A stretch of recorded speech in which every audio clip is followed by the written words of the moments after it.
തെരഞ്ഞെടുപ്പിന്റെ അവസാന പാദത്തിൽ കേരളത്തിലെ മുഖ്യമന്ത്രി ശ്രീ പിണറായി വിജയനും കേരളത്തിലെ സിപിഎമ്മും അവരുടെ മുഖ്യ ശത്രുവായി കോൺഗ്രസ് നേതാവ് രാഹുൽ ഗാന്ധിയെ പ്രഖ്യാപിക്കുകയും ബിജെപി നടത്തുന്നതിനേക്കാൾ മോശമായ രീതിയിൽ രാഹുൽ ഗാന്ധിയെ അധിക്ഷേപിക്കുകയും ചെയ്യണം. 2019 ഇലക്ഷനിൽ സിപിഎമ്മിന്റെ മുഖപത്രമായ ദേശാഭിമാനിയിൽ ഒരു എഡിറ്റോറിയൽ എഴുതിയിരുന്നു. ഇതേ വാചകം മുഖ്യമന്ത്രി പറയാതെ വച്ച വാക്കുപയോഗിച്ചുകൊണ്ട് ഉള്ളൊരു എഡിറ്റോറിയൽ എഴുതിയിരുന്നു. അന്ന് ഇന്നത്തെ വ്യവസായ മന്ത്രി ശ്രീ പി രാജീവായിരുന്നു ദേശാഭിമാനിയുടെ ചീഫ് എഡിറ്റർ. വലിയ പ്രതിഷേധം വന്നു കഴിഞ്ഞപ്പോൾ അത് മാപ്പ് പറഞ്ഞ് തടിയൂരുകയാണ് ഉണ്ടായത്. അന്ന് മാപ്പ് പറഞ്ഞ് സോഷ്യൽ മീഡിയയിൽ പോസ്റ്റിട്ട ആളാണ് ഇന്ന് മുഖ്യമന്ത്രിയുടെ പ്രസ് സെക്രട്ടറി ആയിരുന്നുകൊണ്ട് മുഖ്യമന്ത്രിക്ക് ഈ പ്രസംഗം എഴുതി കൊടുക്കുന്ന ആൾ.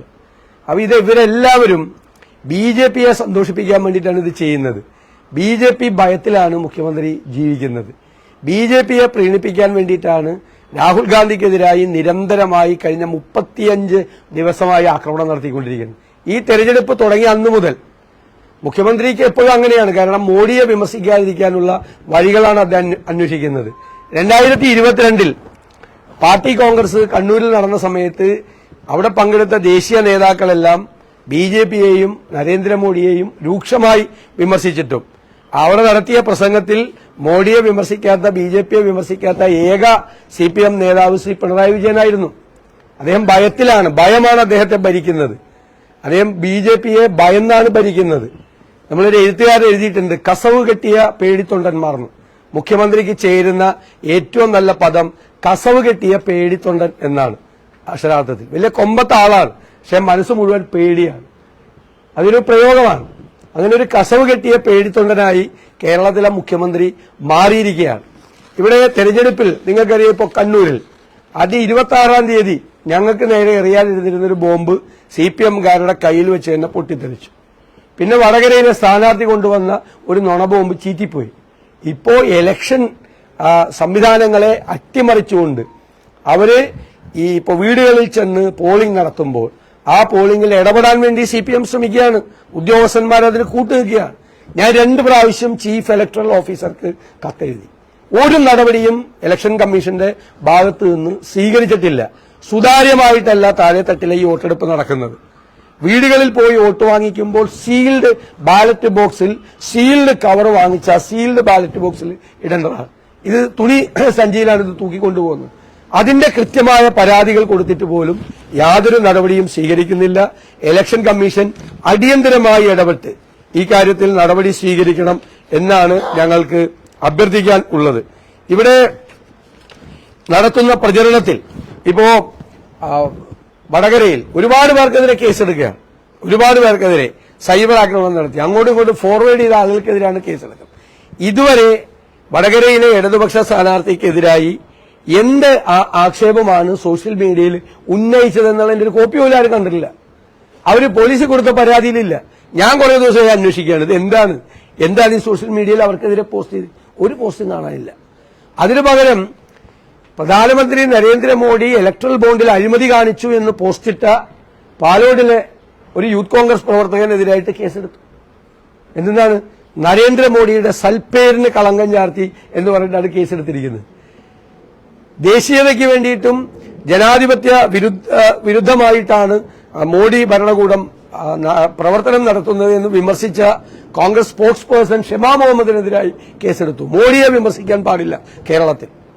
ബിജെപി ഭരിക്കുന്ന സംസ്ഥാനത്ത് പോലും മോഡിയെക്കെതിരായി സംസാരിച്ചാൽ കേസെടുക്കില്ല. പക്ഷെ കേരളത്തിൽ മോഡിക്കെതിരെ സംസാരിക്കുകയോ മോഡിക്കെതിരെ പോസ്റ്റ് ഇടുകയോ ചെയ്താൽ ഇത് രാഹുൽ ഗാന്ധി അടക്കമുള്ള മുഴുവൻ നേതാക്കളും മുഴുവൻ ദേശീയ നേതാക്കളും ആവർത്തിച്ചിട്ടുള്ള കാര്യമാണ്. ഈ ഇലക്ട്രൽ ബോണ്ടിലെ അഴിമതിയെക്കുറിച്ച് ആവർത്തിച്ചിട്ടുള്ള കാര്യമാണ്. എന്നിട്ടും അവരിപ്പോഴും ആ നരേന്ദ്രമോദിക്കെതിരായി ഇത് ഇട്ടു എന്ന് പറഞ്ഞ് കേസെടുത്തുകൊണ്ടിരിക്കുകയാണ്. ഞാൻ കൊടുത്ത പരാതി 10ാമത്തെ പരാതിയാണ് ഞാൻ ഇന്നലെ കൊടുത്തത്. ഒരു പരാതിയിലും ഇതുവരെ കേസെടുത്തിട്ടില്ല. കേസെടുക്കാൻ പറ്റില്ല എന്നാണ് പറയുന്നത്. 20 വർഷം മുമ്പ് മരിച്ചുപോയ എന്റെ മാതാപിതാക്കളെ വരെ അപമാനിച്ചുകൊണ്ട് പോസ്റ്റ് ഇട്ടു കഴിഞ്ഞ ദിവസം മുഖ്യമന്ത്രിയുടെ പോസ്റ്റിന്റെ താഴെ. എന്നിട്ട് പോലും ഒരു കേസ് കൊടുത്തിട്ടില്ല. പക്ഷെ നരേന്ദ്രമോദിയെ തുടരുന്നു. അപ്പൊ നരേന്ദ്രമോദിക്കെതിരായിട്ട് ആരോപണം പോലും ഉന്നയിക്കാൻ കേരളത്തിൽ സ്വാതന്ത്ര്യമില്ലാത്ത സംസ്ഥാനമാക്കി ഇദ്ദേഹം മാറ്റിയിരിക്കുകയാണ് കേരളത്തെ. അതാണ് ഞാൻ പറഞ്ഞത്, ഭയന്നാണ് ഇദ്ദേഹം ജീവിക്കുന്നത്.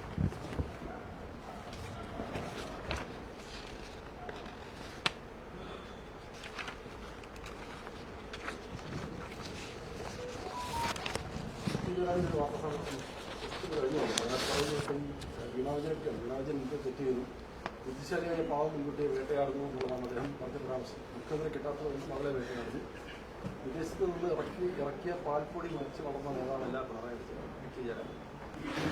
അല്ല, അത് എനിക്ക് തോന്നുന്നത് ജയരാജൻ ആ വിഷയം ഒന്നും കൂടി സജീവമാക്കാൻ വേണ്ടിയിട്ട് പത്രസമ്മേളനം നടത്തി പറഞ്ഞാണെന്നാണ് എനിക്ക് തോന്നുന്നത്. ഇത് എല്ലാവർക്കും അറിയാവുന്ന വിഷയമാണ്. മാസപ്പടി വിവാദത്തിലെ പ്രശ്നം എന്ന് വെച്ചാൽ 12ഓളം സ്ഥാപനങ്ങൾ മുഖ്യമന്ത്രിയുടെ മകളുടെ കമ്പനിയിലേക്ക് അക്കൗണ്ട് ട്രാൻസ്ഫർ ചെയ്തു.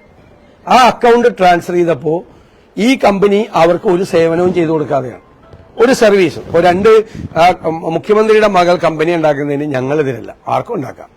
അവർ വേറൊരു കമ്പനിയായിട്ട് കോൺട്രാക്റ്റിൽ ഏർപ്പെടുന്നതിന് ഞങ്ങളെതിരല്ല. പക്ഷെ ഇവിടെയുള്ള പ്രശ്നം എന്താ, കോൺട്രാക്റ്റിൽ ഏർപ്പെട്ട കമ്പനിയും കോൺട്രാക്റ്റിൽ ഏർപ്പെടാത്ത കമ്പനികളും ഇവരുടെ അക്കൗണ്ടിലേക്ക് പണം നിക്ഷേപിച്ചിട്ടുണ്ട്. കോൺട്രാക്റ്റിൽ ഏർപ്പെട്ട കമ്പനികൾ പറയുന്നത് അതിൽ ഉദ്യോഗസ്ഥന്മാർ കൊടുത്തിരിക്കുന്ന മൊഴി ഞങ്ങൾക്ക് ഒരു സർവീസും ചെയ്തു തന്നിട്ടില്ലാണ്. ഒരു സർവീസും ചെയ്തു തരാതെ എങ്ങനെയാണ് പണം ട്രാൻസ്ഫർ ചെയ്യുന്നത്? 2 സ്റ്റാറ്റ്യൂട്ടറി അതോറിറ്റികളുടെ ഫൈൻഡിംഗ് ആണ്. ഒന്ന് ഇൻകം ടാക്സ് ആക്ടിന്റെ കീഴിൽ രൂപീകരിച്ച ഇന്ററിം സെറ്റിൽമെന്റ് ബോർഡ്, 2 കമ്പനീസ് ആക്ടിന്റെ കീഴിൽ രൂപീകരിച്ച ബാംഗ്ലൂരിലെ രജിസ്ട്രാർ ഓഫ് കമ്പനീസ്. ഈ 2 സ്റ്റാറ്റ്യൂട്ടറി അതോറിറ്റിയുടെ ഫൈൻഡിംഗ് ആണ് ഇല്ലീഗൽ ആയിട്ടുള്ള, നിയമവിരുദ്ധമായിട്ടുള്ള മണി ട്രാൻസ്ഫർ ആണ് ഈ അക്കൗണ്ടിലേക്ക് നടന്നിരിക്കുന്നത്. അത് അന്വേഷിക്കണം എന്നാവശ്യപ്പെട്ടു. അതിന് പാൽപ്പൊടി കഴിച്ചിട്ടാണ് വളർന്നത്, അല്ലെങ്കിൽ വേറെ എന്തെങ്കിലും കഞ്ഞി കുടിച്ചിട്ടാണ് വളർന്നതെന്നുള്ള അല്ലല്ലോ വിഷയം. അഴിമതിയാണ്. അതിൽ പറഞ്ഞിട്ടുണ്ട് മുഖ്യമന്ത്രി ഇവരുടെ പിതാവ് വലിയ പ്രധാനപ്പെട്ട സ്ഥാനത്ത് ഇരിക്കുന്നതുകൊണ്ടാണ് ഈ ട്രാൻസാക്ഷൻ നടന്നത്. അല്ല, നിങ്ങൾ ആരെങ്കിലും അക്കൗണ്ടിലേക്ക് ആരെങ്കിലും വെറുതെ പൈസ തരുമോ? എന്റെ അക്കൗണ്ടിലേക്ക് ആരെങ്കിലും വെറുതെ പൈസ തരുമോ? ഇതാണ് പ്രശ്നം. അതാണ് ആ കേസ്. അപ്പൊ ജയരാജൻ ഒന്നും കൂടി അത് സജീവമാക്കുന്നതിൽ ഞങ്ങൾക്ക് സന്തോഷമുള്ളൂ. ബന്ധപ്പെട്ട ഈ വെടിക്കെട്ട് വിവാദം അത് ഒരു തെരഞ്ഞെടുപ്പ് ഇതായി മാറുമോ? കാരണം ഈ പൂരം അട്ടിമറിച്ച് ബിജെപിക്ക് വോട്ടുണ്ടാക്കാനുള്ള നീക്കമാണ് നടന്നതെന്നൊക്കെ ഇപ്പോൾ കേരളീയ തന്നെ ആലോചിച്ചിട്ടുണ്ട്. അല്ലത് വളരെ ശ്രദ്ധയോടുകൂടി കൈകാര്യം ചെയ്യേണ്ട ഒരു കാര്യമാണ് തൃശൂർ പൂരം. കോടതി പോലും ഇടപെട്ട് അത് പരമ്പരാഗതമായ രീതിക്ക് ഭംഗം വരാതെ അത് നടത്തിക്കൊണ്ടുപോകാനുള്ള സംവിധാനം ചെയ്തതാണ്. എന്തിനാണ് ഈ പോലീസ് ഒരു അനധികൃതമായി ഇടപെടുന്നത്, അതിനകത്ത് ഇടപെടുന്നത്? കോടതി ഇടപെട്ട് കോടതി സ്പെഷ്യൽ സിറ്റിംഗ് നടത്തി തീർത്ത ഒരു വിഷയത്തിൽ പോലീസിനെ ഇടപെടിച്ച് ബിജെപിക്ക് അനുകൂലമായ സാഹചര്യം ഉണ്ടാക്കാൻ വേണ്ടി തന്നെയാണ്. ഞാൻ ഇന്നലെ ആരോപണം ഉന്നയിച്ചിരുന്നല്ലോ, കരുവന്നൂർ ബാങ്കിന്റെ കേസിലുമായി ബന്ധപ്പെട്ട് മുഴുവൻ CPM നേതാക്കന്മാരെയും ബിജെപി ED വഴി വിരട്ടി നിർത്തിയിരിക്കുക. ഒരാളെ അറസ്റ്റ് ചെയ്തിട്ടില്ല, പക്ഷേ അവരെ അറസ്റ്റ് ചെയ്യാനുള്ള കാരണങ്ങൾ കാണിച്ചു കൊടുത്തിട്ടുണ്ട്. അറസ്റ്റ് ചെയ്തില്ല, ഭയപ്പെടുത്തി നിർത്തിയിരിക്കുകയാണ്. ഇന്നല്ലെങ്കിൽ നാളെ അറസ്റ്റ് ചെയ്യപ്പെടാം എന്നുള്ള രീതിയിൽ. എന്നിട്ട് അവർ വോട്ട് മറിച്ചു കൊടുക്കാൻ വേണ്ടിയിട്ടുള്ള കച്ചവടം നടത്തിക്കൊണ്ടിരിക്കുകയാണ്. ഞാൻ ഇന്നലെ ആരോപണം ഉന്നയിച്ചല്ലോ. അപ്പൊ അതിന് ബിജെപിക്ക് അനുകൂലമായ ഒരു സാഹചര്യം ഉണ്ടാക്കാൻ വേണ്ടിയിട്ടുള്ള ശ്രമങ്ങളുടെ ഭാഗം തന്നെയാണിത്. ഇത് ഇവര് തമ്മിൽ നടത്തുന്ന ഗൂഢാലോചനകളുടെ ഭാഗമാണ്. ഈ കരുവന്നൂർ കേസിൽ അറസ്റ്റ് വൈകുന്നു എന്ന് പറയുമ്പോഴും ഇപ്പം ഏഷ്യാനെറ്റ് ന്യൂസിലെ പ്രധാനമന്ത്രിയുടെ ഒരു അഭിമുഖം ഉണ്ടായിരുന്നു. അതിൽ പറയുന്നത് ഉടൻ അറസ്റ്റ് ഉണ്ടാകും, പാവപ്പെട്ട ആളുകൾക്ക് പണം തിരിച്ചു കൊടുക്കാൻ ഇടപെടും കേന്ദ്രം എന്നാണ്. അല്ല, ഇത് അന്വേഷണം തുടങ്ങിയിട്ട് ഒരുപാട് നാളായി. ഇനിയിപ്പോ ഇലക്ഷന്റെ അവസാന സമയത്ത് ഞങ്ങൾ രണ്ടും ഒന്നല്ല, ഞങ്ങൾ രണ്ടാണ് എന്ന് കാണിക്കാൻ വേണ്ടിയിട്ടുള്ള എന്തെങ്കിലും നാടകം ഉണ്ടാകുമെന്ന് എനിക്കറിയില്ല. ഇപ്പൊ തെരഞ്ഞെടുപ്പിന്റെ അവസാനത്തെ ദിവസമല്ലല്ലോ അറസ്റ്റ് ഉണ്ടാകേണ്ടത്. അറസ്റ്റ് എത്ര ദിവസമായി അന്വേഷണം നടത്തുന്നു? 2 സ്റ്റാറ്റ്യൂട്ടറി അതോറിറ്റിയുടെ ഫൈൻഡിങ് മറ്റേ കേസിൽ വന്നു, മാസപ്പടി കേസിൽ വന്നു. ഈ കേസിൽ എത്ര നാളായി അന്വേഷണം നടത്തുന്നു? CPM നേതാക്കൾ ഉൾപ്പെടെയുള്ള ആളുകൾ 10-300 കോടി രൂപ അടിച്ചു മാറ്റിയ കേസല്ലേ? എന്നിട്ട് മുഖ്യമന്ത്രി ഇന്നലെ പറയാണ് അതിന് പ്രധാനപ്പെട്ട ആളുകളെ ഭയപ്പെടുത്തുന്നു, ചോദ്യം ചെയ്യുന്നു. പ്രധാനപ്പെട്ട ആളുകളുടെ കയ്യിലേക്ക് പണം വന്നിട്ടുണ്ടെങ്കിൽ അവർ ചോദ്യം ചെയ്യപ്പെടണ്ടേ? ഇത് അന്വേഷിക്കപ്പെടേണ്ട കേസല്ലേ? ഏറ്റവും പാവപ്പെട്ടവന്റെ പൈസ അടിച്ചു മാറ്റിയത്, അതായത് 1 ലക്ഷം രൂപ 10 സെന്റ് സ്ഥലം വെച്ചെടുത്ത ഒരു പാവത്തിന്റെ സ്ഥലം കുറച്ചു ദിവസം കഴിഞ്ഞപ്പോൾ ഇവര് ആ സ്ഥലം തന്നെ വെച്ച് 50 ലക്ഷം പുതുക്കിയെടുത്തു. ഈ പാവപ്പെട്ടവനെ അറിയുന്നില്ല. 6 മാസം കഴിഞ്ഞപ്പോൾ 50 ലക്ഷം രൂപയും പലിശയും അടയ്ക്കാൻ വേണ്ടി ഈ പാവപ്പെട്ടവന്റെ വീട്ടിലേക്ക് നോട്ടീസ് പോവാണ്. എത്ര പേരുടെ കേസ് അവിടെ എങ്ങനെയുണ്ട്? സാധാരണക്കാരന്റെ പണമാണ് ഇവർ അടിച്ചു മുഴുവൻ മാറ്റിയത്. 2017 മുതൽ CPM സംസ്ഥാന കമ്മിറ്റിക്കും ജില്ലാ കമ്മിറ്റിക്കും ഇതിനെ സംബന്ധിച്ച മുഴുവൻ വിവരമുണ്ട്. CPM ജില്ലാ കമ്മിറ്റി വച്ച കമ്മീഷൻ ഇതിന്റെ ഫൈൻഡിംഗ് ഉണ്ട്. എന്നിട്ട് ഇതുവരെ ഈ പ്രതികളെ മുഴുവൻ സംരക്ഷിച്ച് നിർത്തിയത് ആരാണ്?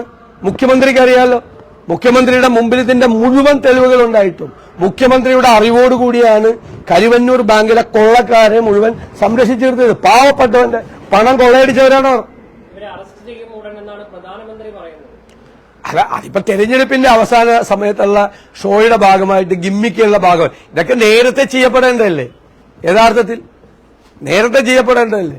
ഈ അവസാന ഘട്ടത്തിൽ കാണിക്കുന്നതൊക്കെ എന്തിനു വേണ്ടിയിട്ടുള്ളതാണ് നമുക്ക് അന്വേഷിക്കണം. തൃശൂർ പൂരത്തിനെ കുറിച്ച് പറഞ്ഞല്ലോ, അവിടെ വളരെ സെക്യുലർ ആയിട്ടുള്ള ഒരു ആഘോഷമാണ്. അവിടെ രാംലല്ല പ്രദർശിപ്പിച്ച് തെരഞ്ഞെടുപ്പുമായി ബന്ധപ്പെട്ട ഒരു അജണ്ടയാണ്. അല്ല, ഞാൻ പറയുന്നത് അത് എല്ലാവരുടെയും കൂടി ഉത്സവമാണ്. അങ്ങ് പറഞ്ഞതുപോലെ സെക്യുലർ ആയിട്ടുള്ള ഒരു ഉത്സവമാണ്. കേരളത്തിന്റെ ഒരു പ്രത്യേകതയാണ്. എല്ലാ മത ജാതി വിഭാഗങ്ങളിലും പെട്ട ആളുകൾ എല്ലാവരും അവിടെ ഓടിയെത്തി അതിന്റെ ഭാഗമായി പോകുന്ന കേരളത്തിന്റെ സംസ്കാരത്തിന്റെ ഭാഗമാണ്. അത് കമ്മ്യൂണലൈസ് ചെയ്യാൻ, വർഗീയവൽക്കരിക്കാൻ വേണ്ടി ശ്രമം നടത്തുകയാണ്. അതിന് സർക്കാർ കൂട്ടുനിൽക്കുകയാണ്. അതാണ് പ്രശ്നം. സർക്കാർ അതിന് കൊട പിടിച്ചു കൊടുക്കുകയാണ്. ഞാൻ പറഞ്ഞല്ലോ, BJP ഇന്ത്യയിൽ ചെയ്യുന്നത് വർഗീയ ധ്രുവീകരണത്തിന് വേണ്ടിയിട്ടാണ് അവർ ശ്രമിക്കുന്നത്. അതേ കാര്യം തന്നെയാണ് കഴിഞ്ഞ 35 ദിവസമായിട്ട് മുഖ്യമന്ത്രി പിണറായി വിജയൻ നടത്തുന്നത്. കേരളത്തിൽ വർഗീയ ധ്രുവീകരണം ഉണ്ടാക്കാൻ വേണ്ടി നോക്കുകയാണ്. രാത്രികളൊക്കെയാണ് വെടിക്കെട്ടെന്ന് പകലാണ് നടന്നത്. അത് മാത്രമല്ല പോലീസിന്റെ ഇടപെടൽ അതുപോലെ കൃത്യമായിട്ട് മന്ത്രിമാർക്ക് കൈകാര്യം ചെയ്യാവുന്നതായിരുന്നു. അല്ല, അത് എത്ര ഭംഗിയായിട്ട് ഇതിനു മുമ്പ് പ്രശ്നങ്ങളൊക്കെ വന്നപ്പോൾ കൈകാര്യം ചെയ്തിട്ടുണ്ട്. സുപ്രീം കോടതി, ഹൈക്കോടതി നേരത്തെ വിധിച്ചിട്ടുണ്ട്. പിന്നെ സുപ്രീം കോടതിയിൽ ആ കേസ് പോയിട്ടുണ്ട്. ഉമ്മൻചാണ്ടി ഗവൺമെന്റ് ഇരിക്കുന്ന സമയത്ത് എത്ര ഭംഗിയായിട്ടാണ് ആ വിഷയങ്ങളെല്ലാം കൈകാര്യം ചെയ്തത്. ഇതൊക്കെ ഒരു തെരഞ്ഞെടുപ്പിന്റെ പശ്ചാത്തലത്തിൽ ഇതെല്ലാം വഷളാക്കി BJPക്ക് അവിടെ ഒരു സ്പേസ് ഉണ്ടാക്കി കൊടുക്കാൻ വേണ്ടിയിട്ടുള്ള ശ്രമമാണ് നടത്തുന്നത്. കേരളത്തിൽ UDFും LDFും തമ്മിൽ മത്സരം നടക്കുമ്പോൾ അതിനിടയിൽ BJPക്ക് ഒരു രാഷ്ട്രീയ ഇടമുണ്ടാക്കി കൊടുക്കാൻ വേണ്ടിയിട്ടാണ് CPM ശ്രമിക്കുന്നത്. അവരുടെ മുഴുവൻ ലക്ഷ്യം അതാണ്. അന്തിമഘട്ടമായപ്പോൾ അവരുടെ മുഴുവൻ തോക്കും തിരിച്ചു വച്ചിരിക്കുന്നത് കോൺഗ്രസിന് നേരെയും രാഹുൽ ഗാന്ധിക്ക് നേരെയാണ്. അപ്പോഴല്ലേ നരേന്ദ്രമോദി തൃപ്തനാവുള്ളൂ, സന്തോഷമാവുള്ളൂ. അതിനു വേണ്ടിയിട്ടാണ് ഇത് മുഴുവൻ ചെയ്യുന്നത്. എന്റെ ഫോക്കസ് മുഴുവൻ അതാണ്. അതേ അവസരത്തിൽ സംസ്ഥാന സർക്കാർ 1 കോടി ആളുകൾക്കാണ് പെൻഷൻ കൊടുക്കാനുള്ളത്. 55 ലക്ഷം പേർക്ക് സാമൂഹ്യ സുരക്ഷാ പെൻഷൻ, 45 ലക്ഷം പേർക്ക് ക്ഷേമനിധി പെൻഷൻ. 1 കോടി ആളുകൾക്ക് പെൻഷൻ കൊടുക്കാതെയാണ് ഈ മാന്യൻ മുഖ്യമന്ത്രി ചമഞ്ഞ് നടക്കുന്നത്. കേരളത്തിൽ ആശുപത്രിയിലും മരുന്നില്ല, മാവേലി സ്റ്റോറിൽ സാധനമില്ല, പെൻഷൻകാർക്കും ജീവനക്കാർക്കും 40,000 രൂപ കുടിശ്ശിക, 16,000 കോടി രൂപ കരാറുകാർക്ക് കുടിശ്ശിക, ഉച്ചക്കഞ്ഞി കൊടുത്തതിന്റെ HMOമാർക്ക് പണം കൊടുക്കാനുണ്ട്. 3/1 ലോക്കൽ ബോഡിക്ക് കൊടുത്തത്. 1 പൈസ കയ്യിലില്ല, 1 പൈസ. ഭരണത്തെക്കുറിച്ചും മിണ്ടാട്ടമില്ല. ഭരണ സംവിധാനങ്ങളെക്കുറിച്ചും മിണ്ടാട്ടമില്ല. എങ്ങനെയൊക്കെ ആളുകളെ ബുദ്ധിമുട്ടിക്കുക, അതെല്ലാം ബുദ്ധിമുട്ടിച്ചുകൊണ്ടാണ് നടക്കുന്നത്. എന്നിട്ട് ആ ഭരണത്തിന്റെ പരാജയം മറച്ചുവെക്കാൻ വേണ്ടിയിട്ടാണ് ഇത്തരം കാര്യങ്ങളുമായിട്ട് രാവിലെ ഇറങ്ങുന്നത്. സുതാര്യമില്ലെന്ന് പറയണം. ഈ ഇരട്ട വോട്ട് വ്യാപകമായി UDF പരാതി. ആദ്യം അടൂർ പ്രകാശ് അവിടെ പരാതി നൽകി, ഒടുവിൽ KC വേണുഗോപാലിന്റെ മണ്ഡലത്തിൽ അവിടെയും പരാതി. ഇങ്ങനെ വ്യാപകമായി ഇങ്ങനെ പരാതി വരുന്നു. അതുപോലെ തന്നെ BLOമാര് വോട്ട് അട്ടിമറിച്ച് കൊടുക്കുന്നതൊക്കെ ആരോപണമുണ്ട്. അങ്ങനെ ഒരു ആരോപണം ഇവിടെ ചീഫ് ഇലക്ടറൽ ഓഫീസർ കൊടുക്കുന്നതിനൊപ്പം ഇലക്ഷൻ കമ്മീഷന് പരാതി കൊടുക്കാൻ ഉദ്ദേശിക്കുന്നു. തീർച്ചയായിട്ടും ഇലക്ഷൻ കമ്മീഷൻ നിങ്ങൾ പരാതി കൊടുത്തിട്ടുണ്ട്, ഇനിയും പരാതി കൊടുക്കും. 2-3 നിയോജക മണ്ഡലങ്ങളിലാണ് ഞങ്ങൾ റാൻഡമായിട്ടുള്ള പരിശോധന നടത്തിയത്. അപ്പോൾ ഒരു പാർലമെന്റ് മണ്ഡലത്തിൽ തന്നെ ഏകദേശം 1,65,000 വോട്ടുകൾ ഡബിൾ വോട്ട് കാണുകയാണ്. അപ്പൊ ഇലക്ഷൻ കമ്മീഷന്റെ ജോലി എന്താണ് ഇവിടെ കേരളത്തിൽ? ഈ വോട്ടുകൾ ക്ലിയർ ചെയ്യണ്ടേ? വളരെ സോഫ്റ്റ്വെയർ ഉപയോഗിച്ചുകൊണ്ട് ഇരട്ടയായിട്ട് വന്നിരിക്കുന്ന വോട്ടുകളെല്ലാം വളരെ ഭംഗിയായിട്ട് റിമൂവ് ചെയ്യാൻ പറ്റും. അത് ചെയ്യുന്നില്ല. അത് ചെയ്യാതെ കള്ളവോട്ട് ചെയ്യുന്നതിന് വേണ്ടിയിട്ടുള്ള അന്തരീക്ഷം ഉണ്ടാക്കിയാണ്. നമ്മൾ കൊടുക്കുന്ന പരാതികളൊന്നും യുക്തമായ നടപടികൾ ചീഫ് ഇലക്ടറൽ ഓഫീസറും ഇലക്ഷൻ കമ്മീഷനും സ്വീകരിക്കുന്നില്ല എന്നുള്ളതിന്റെ പരാതി ഞങ്ങൾക്ക് ശക്തമായിട്ടുണ്ട്. ഞാൻ 2 പ്രാവശ്യം കൊടുത്ത പരാതിയാ ഇന്നലെ കല്യാശ്ശേരിയിൽ നടന്ന ഈ കള്ളവോട്ട്, ചെയ്യാൻ പാടില്ലാത്ത വോട്ട്. CPMകാരനാണ്, ബ്രാഞ്ച് സെക്രട്ടറിയാണ് കയറി വോട്ട് ചെയ്യുന്നത്. കാണിച്ചു കൊടുക്കുകയാണ് എവിടെയാണ് വോട്ട് ചെയ്യേണ്ടതെന്ന്. പാവപ്പെട്ട ഈ 80-85 വയസ്സ് കഴിഞ്ഞ ആളുകളുടെ സ്ഥലം കാണിച്ചു കൊടുക്കുകയാണ്, വോട്ട് ചെയ്യേണ്ട സ്ഥലം. ഇതാണ് ഞാൻ ചീഫ് ഇലക്ടറൽ ഓഫീസർക്ക് 2 പ്രാവശ്യം പരാതി കൊടുത്തത്. ബൂത്ത് ഏജന്റുമാരെ, ബൂത്ത് ലെവൽ ഏജന്റുമാരുണ്ട്, BLMമാർ എല്ലാ സ്ഥാനാർത്ഥികൾക്കും ഉണ്ട്, എല്ലാ പാർട്ടികൾക്കും ഉണ്ട്. ആ ബൂത്ത് ലെവൽ ഏജന്റുമാരെ അറിയിച്ച് അവരുടെ സാന്നിധ്യത്തിലാണ് 85 വയസ്സ് ആരെയോ വോട്ട് ചെയ്യേണ്ടത്. അവർക്ക് അതിനകത്ത് ഇടപെടാൻ പറ്റില്ല. പക്ഷെ അവരുടെ മുമ്പിൽ ഇത് സുതാര്യമാണ് എന്ന് BLAമാരെ ബോധ്യപ്പെടുത്തേണ്ട ഉത്തരവാദിത്വം പോകുന്ന ഉദ്യോഗസ്ഥന്മാർക്കുണ്ട്. ഇവർ സഞ്ചിയിലാണ് ഇത് മേടിച്ചുകൊണ്ട് പോകുന്നത്. ഇവർക്ക് വേണമെങ്കിൽ ഈ ബാലറ്റ് പേപ്പർ ഇപ്പോ ഇവിടെ രാജ്മോഹൻ ഉണ്ണിത്താന് വോട്ട് രേഖപ്പെടുത്തിയ ഒരു ബാലറ്റ് പേപ്പർ, ആ ബാലറ്റ് പേപ്പർ ഇവരുടെ കയ്യിൽ കിട്ടിക്കഴിഞ്ഞാൽ ഇവരുടെ അനുഭാവികളായിട്ടുള്ള ഉദ്യോഗസ്ഥന്മാർക്ക് വേണമെങ്കിൽ ആ വോട്ട് അസാധുവാക്കാം, അല്ലെങ്കിൽ അത് മായ്ച്ചു കളഞ്ഞിട്ട് വേറെ വോട്ട് അപ്പുറത്തെ സ്ഥാനാർത്ഥിക്ക് LDF സ്ഥാനാർത്ഥിക്ക് ചെയ്യാം. അങ്ങനെ ഇതിന്റെ ഒരു സീക്രസി ഉണ്ട്, ബാലറ്റിന് ഒരു സീക്രസി ഉണ്ട്. ആ സീക്രസി മുഴുവൻ നഷ്ടപ്പെടുത്തിക്കൊണ്ടാണ് ഈ താഴെത്തട്ടിൽ ഈ പ്രഹസനം നടക്കുന്നത്. തീർച്ചയായിട്ടും ഞങ്ങളതിനെ നിയമപരമായ നടപടികൾ സ്വീകരിക്കും. അല്ല, അദ്ദേഹം ഒന്നും ചെയ്യുന്നില്ല, അതാണ് പരാതി. ഏകപക്ഷീയാണെന്നല്ല, ഒന്നും ചെയ്യുന്നില്ല. നമ്മൾ ശ്രദ്ധയിൽപ്പെടുത്തിയ കാര്യങ്ങൾക്ക് പോലും ഒരു നടപടി എടുക്കുന്നില്ല. അങ്ങനെ ചെയ്യാൻ പാടില്ലല്ലോ. ഇലക്ടറൽ ഓഫീസർ അത് ഇടപെട്ട് സത്യസന്ധവും സുതാര്യവുമായിട്ടാണ് ഫ്രീ ആൻഡ് ഫെയർ ഇലക്ഷനാണ് നടക്കുന്നതെന്ന് ഉറപ്പുവരുത്തേണ്ട ചുമതല ചീഫ് ഇലക്ടറൽ ഓഫീസർക്കില്ലേ? അത് എന്ത് ചെയ്തുകൊണ്ടിരിക്കുകയാണ്? പ്രധാനമന്ത്രിയുടെ അഭിമുഖമായിട്ട് രണ്ട് ചോദ്യങ്ങൾ. ഒന്ന്, പ്രധാനമന്ത്രി പറയുന്ന ഒരു കാര്യം, കേരളത്തെ LDFും UDFും ചേർന്ന് ക്രിസ്ത്യൻ സമുദായങ്ങളെ പറ്റിച്ചുകൊണ്ടിരിക്കുകയാണ്. ബിഷപ്പുമാര് മോദിയെ കണ്ട് നേരിട്ട് പറഞ്ഞിട്ടുണ്ടായിരുന്നു ഇവിടെയുള്ള ഈ പറ്റിപ്പിന്റെ കഥ എന്നാണ്. അത് BJPക്ക് ഇടപെടാൻ സാധിക്കുന്ന രീതിയിൽ ക്രിസ്ത്യൻ സമുദായത്തിന് വേണ്ടി ഇടപെടുന്നുണ്ട് എന്നാണ് മോദി. അതെ, ഞാൻ ചോദിക്കട്ടെ, കേരളത്തിൽ എവിടെയെങ്കിലും LDF ഭരിക്കുമ്പോഴോ അല്ലെങ്കിൽ UDF ഭരിക്കുമ്പോഴോ ഏതെങ്കിലും ക്രൈസ്തവർക്ക് നേരെയുള്ള ഏതെങ്കിലും ആക്രമണം നടന്നിട്ടുണ്ടോ? ക്രൈസ്തവർക്ക് നേരെ ആക്രമണം നടക്കുന്നത് BJP കേന്ദ്രത്തിൽ ഭരിക്കുമ്പോൾ BJPക്കാരാണ് ചെയ്യുന്നത്, സംഘപരിവാർ ശക്തികളാണ് ചെയ്യുന്നത്. 48 മണിക്കൂറായിട്ടില്ല ഹൈദരാബാദ് രൂപതയ്ക്ക് കീഴിലുള്ള ഒരു സ്കൂളിൽ കയറിയിട്ട് ആക്രമിച്ച് മദർ തെരേസയുടെ സ്റ്റാച്യു മറിച്ചിട്ടിരിക്കുകയാണ്. അവിടുത്തെ മാനേജർ അച്ഛനെ ക്രൂരമായി മർദ്ദിച്ചു, സ്കൂൾ മുഴുവൻ അടിച്ചു തകർത്തു. അന്ന് ഇവിടെ തെലങ്കാന മുഖ്യമന്ത്രിയുണ്ട്, ഞാനും KC വേണുഗോപാലും തെലങ്കാന മുഖ്യമന്ത്രിയെ ബന്ധപ്പെട്ടു. അദ്ദേഹം നടപടികൾ സ്വീകരിച്ചു, ശക്തമായ നടപടികൾ സ്വീകരിച്ചു. ഇവര് ഈ കാവ്യ വേഷം ധരിച്ചു എന്ന ആളുകളാണ് ഇത് മുഴുവൻ ചെയ്യുന്നത്, പ്രധാനമന്ത്രിയുടെ ആളുകളാണ് ഇത് മുഴുവൻ ചെയ്യുന്നത്. മണിപ്പൂരിൽ 300ഓളം പള്ളികൾ കത്തിച്ചു, 100 കണക്കിന് ആളുകൾ മരിച്ചു, 10,000 ആളുകൾ പലായനം ചെയ്തു. തൃശ്ശൂർ കല്യാണത്തിന് വന്ന ഈ പ്രധാനമന്ത്രി ആ മണിപ്പൂരിലേക്കൊന്ന് തിരിഞ്ഞു നോക്കിയോ? അവിടെ പോയതാകെ രാഹുൽ ഗാന്ധിയാണ്, അവരെ ചേർത്ത് പിടിച്ച് ആശ്വസിപ്പിക്കാൻ പോയത്. എന്നിട്ട് ഇവിടെ വന്നിട്ട് ഈ വർത്താനം പറയുകയാണ്. ഇവിടെ വന്നിട്ട് ഇത് ഞാൻ പണ്ട് പറഞ്ഞതുപോലെ പാഷാണം വർക്കിയുടെ കാര്യം പറഞ്ഞതുപോലെയാണ്. ആളെ കാണുമ്പോൾ വിധംമാറാണ്. ആളെ കാണുമ്പോൾ ഏതെങ്കിലും ക്രൈസ്തവർക്ക് നേരെ രാജ്യവ്യാപകമായി ആക്രമണങ്ങൾ നടന്നുകൊണ്ടിരിക്കുകയാണ്. സ്റ്റാൻസ്വാമി ജയിലിൽ വെച്ച് പീഡിപ്പിക്കപ്പെട്ടാണ് കൊല ചെയ്യപ്പെട്ടത്. 100 കണക്കിന് പാസ്റ്റർമാരും വൈദികരും, മലയാളികളായ വൈദികന്മാര് ജയിലിലാണ്. മലയാളിയായ ഒരു വൈദികനാണ് ഇവർ ആക്രമിച്ചത്, കഴിഞ്ഞ ദിവസം ആക്രമിച്ചത്. എത്ര സംഭവങ്ങൾ! ദേശാഭിമാനി ഇന്ന് എഡിറ്റോറിയൽ എഴുതിയിട്ടുണ്ട്, തെലങ്കാന ഗവൺമെന്റ് നടപടി സ്വീകരിച്ചില്ല എന്ന് പറഞ്ഞ എഡിറ്റോറിയൽ ഉണ്ട് ദേശാഭിമാനിയുടെ. അതേ പത്രത്തിന്റെ 11ാം പേജിൽ എഴുതിയിട്ടുണ്ട് അവിടെ 12 പേരെ അറസ്റ്റ് ചെയ്തെന്ന്. അത് റിപ്പോർട്ടർ ഇട്ടത് എഡിറ്റോറിയൽ എഴുതിയ ആളറിഞ്ഞില്ല. അതുപോലെ മറ്റൊന്നും കൂടെ പറഞ്ഞ ഗവർണർമാരോടുള്ള സമീപനം സംസ്ഥാനങ്ങളുടെ, പ്രത്യേകിച്ച് കേരളത്തിന്റെയും തമിഴ്നാടിന്റെയും ഒക്കെ ഭരണഘടനയ്ക്കെതിരാണ്.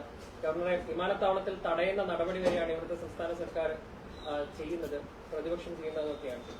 അല്ല, ഞങ്ങളാരും ഗവർണറെ തടയാൻ പോയിട്ടില്ല.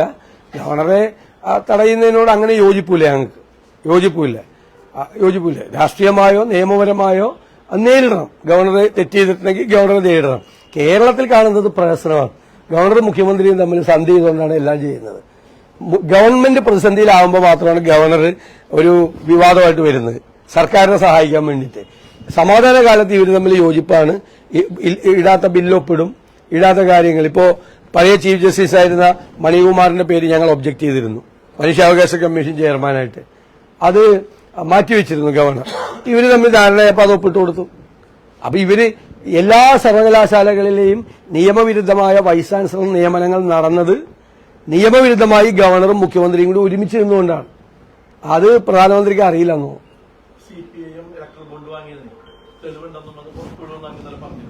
ഇലക്ട്രൽ ബോണ്ട് അല്ലല്ലോ പറഞ്ഞത് ഇലക്ട്രൽ ബോണ്ട് BJPയും കോൺഗ്രസും വാങ്ങിയതിനെ ഒരുപോലെ CPM വിമർശിക്കുകയാണ്. മനസ്സിലായി? ഞങ്ങൾ ഇലക്ട്രൽ ബോണ്ട് വാങ്ങിയിട്ടുണ്ട്, പക്ഷെ ഞങ്ങൾ പ്രതിപക്ഷത്തിരിക്കുകയല്ലേ. ഞങ്ങൾ ആരെങ്കിലും ഭീഷണിപ്പെടുത്തി വാങ്ങിയെന്നുള്ള പരാതി എന്താ? BJPക്കെതിരായിട്ടുള്ള പരാതി എന്താ? BJP വ്യവസായ സ്ഥാപനങ്ങളിൽ ആളുകളെ വിട്ട് EDയെയും CBIയെയും വിട്ട് റെയ്ഡ് നടത്തി സെറ്റിൽ ചെയ്ത് 500 കോടി 1000 കോടിയൊക്കെ വെച്ച് വാങ്ങിച്ച് വലിയ എമൗണ്ട് വാങ്ങിച്ചെന്നാണ്. ഞങ്ങൾക്ക് പണം തന്നിട്ടുണ്ട് കമ്പനികൾ, അത് രേഖയിലുള്ളതല്ലേ, ഇലക്ട്രൽ ബോണ്ടുള്ള. അതേ കമ്പനികൾ CPMന് പണം കൊടുത്തിട്ടുണ്ട്. CPM 2017 തെരഞ്ഞെടുപ്പ് കമ്മീഷന് നൽകിയ റിപ്പോർട്ടിൽ ഈ ഇലക്ട്രൽ ബോണ്ട് നൽകിയ കമ്പനികളായ നവയുഗ എഞ്ചിനീയറിംഗിൽ നിന്ന് 30 ലക്ഷം, ഹെറ്ററോ ഡ്രഗ്സിൽ നിന്ന് 5 ലക്ഷം രൂപയും സംഭാവന സ്വീകരിച്ചിട്ടുണ്ട്. 2019 നൽകിയ റിപ്പോർട്ടിൽ ഈ ഇലക്ട്രൽ ബോണ്ടിൽ ഉൾപ്പെട്ട നാറ്റ്കോ ഫാർമ ലിമിറ്റഡിൽ നിന്ന് 20 ലക്ഷം രൂപ സംഭാവനയായി സ്വീകരിച്ചിട്ടുണ്ട്. 21 നൽകിയ റിപ്പോർട്ടിൽ നവയുഗ എഞ്ചിനീയറിംഗ് കമ്പനിയിൽ നിന്ന് 2 തവണയായി 50 ലക്ഷം രൂപ കൈപ്പറ്റി. 2022 മേഗ ഇൻഫ്രാസ്ട്രക്ചറിൽ നിന്നും 25 ലക്ഷം രൂപ, ഡോക്ടർ റെഡീസ് ലാബറട്ടറിയിൽ നിന്നും 5 ലക്ഷം, നാറ്റ്കോ ഫാർമയിൽ നിന്ന് 25 ലക്ഷം, അറബിന്ദോ ഫാർമയിൽ നിന്ന് 15 ലക്ഷവും വാങ്ങിയിട്ടുണ്ട്. ഇത് രേഖകളാണ്. അല്ല, ഇത് ഇലക്ട്രൽ ബോണ്ട് വാങ്ങിച്ച അതേ കമ്പനിയുടെ, അതായത് ഞങ്ങൾ കവറിൽ മേടിച്ചു, നിങ്ങൾ കവറില്ലാതെ മേടിച്ചു എന്ന് പറഞ്ഞാൽ വ്യത്യാസമല്ലേ ഉള്ളൂ. അതാ പറഞ്ഞത്. വിമർശിക്കാൻ ഒരു അധികാരമില്ല, മനസ്സിലായില്ലേ? ഞങ്ങളുടെ അക്കൗണ്ടിലേക്ക് മേടിച്ചു, നിങ്ങൾ പോയിട്ട് നേരെ കയ്യിൽ മേടിച്ചു എന്ന് പറയണ പോലുള്ള വ്യത്യാസമുള്ളൂ. ഈ പറയുന്ന ഞങ്ങൾക്കും അവർക്കും പണം തന്നു എന്ന് പറയുന്ന ഈ കമ്പനികളുടെ കയ്യിൽ നിന്ന് CPM പണം മേടിച്ചിട്ടുണ്ട്. ഞങ്ങൾ മേടിച്ചത് അക്കൗണ്ട് വഴിയാണ് മേടിച്ചത്. ഞങ്ങൾ അക്കൗണ്ട് വഴിയാണ് മേടിച്ചത്. ഇത് മനസ്സിലായില്ലേ? കൃത്യം അക്കൗണ്ട് വഴി ഇലക്ട്രൽ ബോണ്ട് രാജ്യത്തുണ്ടാക്കിയ സിസ്റ്റം ഞങ്ങൾ അതിനെ എതിർത്തിട്ടില്ല. ഇലക്ട്രൽ ബോണ്ടിനെ BJP ഞങ്ങൾ വിമർശിക്കുന്നത് എന്തിനാ? ഇലക്ട്രൽ ബോണ്ട് ഭീഷണിപ്പെടുത്തി, കേന്ദ്ര ഏജൻസികളെ ഉപയോഗിച്ച് ഭീഷണിപ്പെടുത്തി അവരിൽ നിന്ന് പണം മേടിക്കുന്നതിനാണ് BJP എതിർത്തിട്ടുള്ളത്. കാരണം അതിന്റെ രേഖകളാണ് കോൺഗ്രസ് നേതൃത്വം, ദേശീയ നേതൃത്വം ഹാജരാക്കിയത്. ED റെയ്ഡ് നടന്ന ദിവസം, CBI റെയ്ഡ് നടന്ന ദിവസം ഈ റെയ്ഡ് നടന്ന കമ്പനി അവരിൽ നിന്ന് 500 കോടി 300 കോടിയൊക്കെ BJPയുടെ ഇലക്ട്രൽ ബോണ്ടിലേക്ക് ട്രാൻസ്ഫർ ചെയ്ത ഡേറ്റ് അത് വെച്ചോണ്ടാണ് ഞങ്ങൾ പറഞ്ഞത്. അപ്പൊ ഇവര് BJPയെ സഹായിക്കാൻ വേണ്ടിയിട്ട് CPM വന്ന് കോൺഗ്രസും BJPയും ഒരുപോലെയാണെന്ന് പറഞ്ഞതാണ്. അപ്പോഴാണ് ഞാൻ പറഞ്ഞത് അതേ ആളുകളുടെ കയ്യിൽ നിന്ന് ഇലക്ട്രൽ ബോണ്ട് കൊടുത്ത കമ്പനികളിൽ നിന്ന് ഇവരും പണം മേടിച്ചിട്ടുണ്ട്. അതല്ലേ വ്യത്യാസം എന്താ? ആ പറയണതിന് എന്ത് യുക്തിയുള്ളത്? അതാണ് ഞാൻ പറഞ്ഞത്. ഇലക്ട്രൽ ബോണ്ട് മേടിച്ച കമ്പനിയിൽ നിന്ന് തന്നെ പൈസ മേടിച്ചിട്ടുണ്ട് ഇവര്. സംശയം എന്താ? അപ്പൊ ശരി.